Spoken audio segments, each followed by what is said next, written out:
cooking with you all, but since I can't be in all of your kitchens in LA or Pittsburgh or wherever you are, I thought I'd give you a little remote cooking lesson via YouTube. L'chaim to start. We're having a little sangria tonight. So tonight we're going to make pork chops. I know a lot of you don't eat pork or keep kosher or vegetarians or whatnot. So Jill, for you, you can use tofu, and for Lisa, you can use chicken if you don't want to do pork. This is some boneless pork chops. We're making one of my favorite recipes. It's Asian style pork chops. It's a recipe my mom used to always make, and it's one of Mike's favorites. And what's nice is that if you don't want to make it with the pork, you can make it with anything. And normally I just put in sliced onion. So, rice cooker is dinging to me. My lovely singing rice cooker. Thank God it sings to remind me. But that's what I meant to note. At the beginning, before you start any of this, put your rice in your rice cooker, or I know, forget it, you guys don't have a rice cooker. Put it in a pot, 1 part rice to 2 parts water, and let it simmer for about 25-30 minutes and it'll be cooked. But the pork cooks really quick, so you want to do that first. I just stick it in my handy dandy rice cooker. And since I know you're all Trader Joe's fans like I am, you can also go get the pre-cooked brown rice at Trader Joe's that you microwave for 90 seconds, and it's awesome. Okay, so while I'm telling you about the rice, you're seeing me cut up an onion here. I'm going to use a whole onion. What I do is I cut off the ends, and then I cut it in half, and then I'm just going to hold it, get a nice grip on there, and rock my knife up and down through the onion. Just get a nice slice. When you get to the other side, I flip it around so that it gets a little bit easier to hold. And then I just get nice skinny slices. And I'm going to do the other half again, cut off the top and the bottom. I learned a little trick. If you're going to keep an onion for a day or two in the refrigerator, leave the ends on it, because that way it stays better. Actually, I'm just going to put my meat into the pan. The pan has to be really, really hot so that you get a nice sear on the meat. But just drop that in there. Oh, you hear no sizzle? Not hot enough. Wait a minute. I'm going to wait for the second one. I was in a hurry for the video. But once it gets hot, I'm going to dump in the meat. Meanwhile, I have some green beans, and I need to get rid of them before they go bad. So I'm just going to stick a few in there, and I'm going to spread. These are pre-cleaned and pre-chopped, because I bought them that way. So they're good to go. I'm just going to rinse them off, because I like to rinse everything. Okay. Now my pan is hot enough. I'm going to stick in the rest of my meat and let it sizzle away and get nice and brown. Then, while that's cooking, we're going to make our sauce. This is like the quickest, easiest meal ever. Okay. I have some sesame oil. That really gives a nice Asian flavor. So if you're not sure if you like it, just give it a little try. Hold on. Going into the pantry. Okay. I got soy sauce. You can really use any kind. I go to Chinatown and buy the big bottle. This is Superior Soy. Okay, so we have soy sauce, and then we're going to use a little bit of brown sugar to give a little bit of sweetness. And back in the pantry, forget the cornstarch. And we're back. Alright, so I have cornstarch here. Cornstarch is important because what you're going to use it for is to thicken the sauce a little. Actually, my mom doesn't put cornstarch in the way she makes it, but Mike always likes when it's like a little bit of a thicker sauce, so I put that in there. You don't have to. 2 thumbs up. Alright, take a spoonful of cornstarch, put it in a bowl. You're going to mix it with cold water. Equal parts, doesn't matter too much, but you're just going to stir it up so that it melts into it, because the problem is if you just sprinkle cornstarch into your sauce, once it's in the pan, it's going to make icky lumps. So you want to mix it all up and make sure it's smooth before you add anything else. And then, we call that a cornstarch slurry, if you want a fancy word.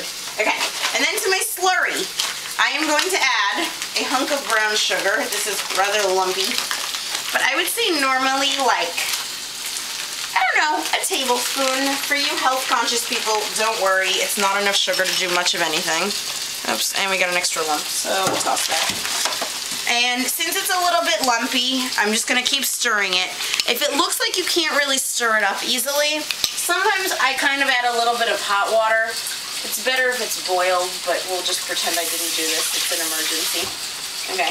And then, once that's all mixed in, I'm going to take my soy sauce, and I'm just going to pour it in. I I would say probably about 1/4 to 1/2 of a cup, but I just keep stirring in a bunch. This is a lot of the flavor and all of the salt in the dish. The reason you don't use salt is because soy sauce is basically pure salt. And then just for a little bit of extra Asian kick, I like to add some sesame oil. You can whisk it in, stir it in, whatever. Okay, and I'm gonna flip over my pork. Up. I thought I was gonna flip over my pork. It seems to want another minute. We're gonna leave it.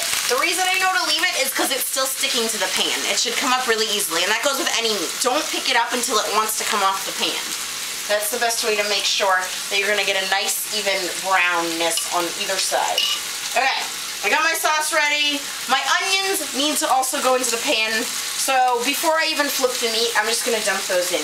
You wanna make sure they get really cooked because I don't like icky raw onions all in there. It's really good when they sort of like caramelize. They get a little sweet in the pan with the pork. They pick up some of the flavor, and they're just really yummy. Okay. Now, before I forget, all important garlic. I will say it's okay if you use the pre-crushed stuff, but it's so easy to use fresh that this is all you do. You take your clove, you pull off a head, excuse me, and you pull off a clove. Okay? Now what you're gonna do is take your big knife, that's right, I said big knife for all you people using little baby knives, smash it. Get all your aggression out. And then I like to cut off the end. Some people do, some people don't. Whatever, I cut it off. Pull off the whole outside. That comes off really easily that way. And then just again, stabilizing it like you did with the onion. Just give it a chop through. Then flip it and just put your hand on the top of the knife, just like I'm doing, just to give it a nice chop through. So now I can see that my pork is starting to get a little more cooked. You'll see it came up more easily. There's some brownness. It's looking delicious. For those of you who don't eat pork, I'm sorry. It's delicious. I know. Funny, nice Jewish girl making the pork chops, but they're yummy. Okay, so anyways, dump in. You got everything going there.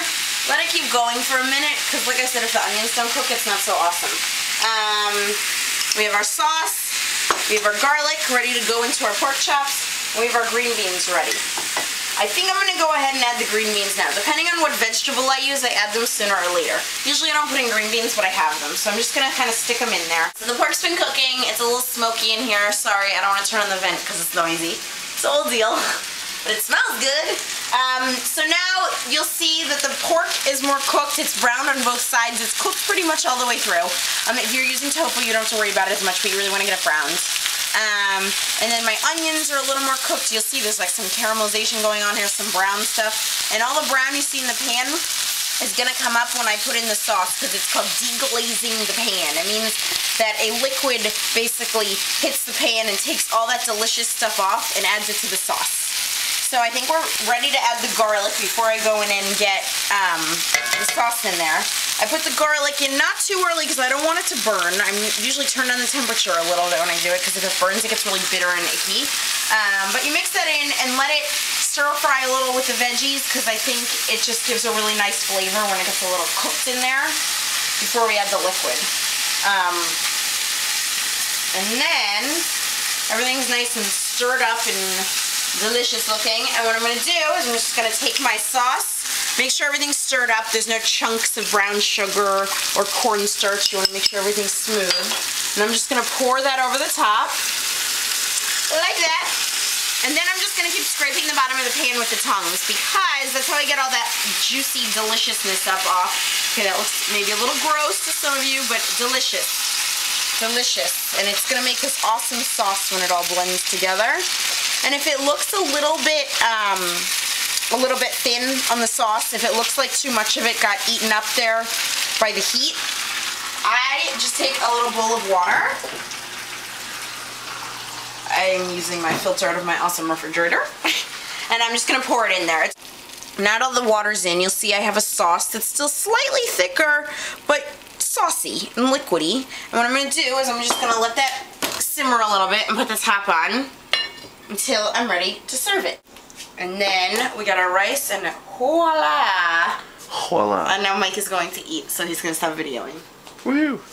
I wish you could all be here to cook with me, and I can't wait to see all of you as soon as I can. But until then, watch these videos and think of me and enjoy. L'chaim.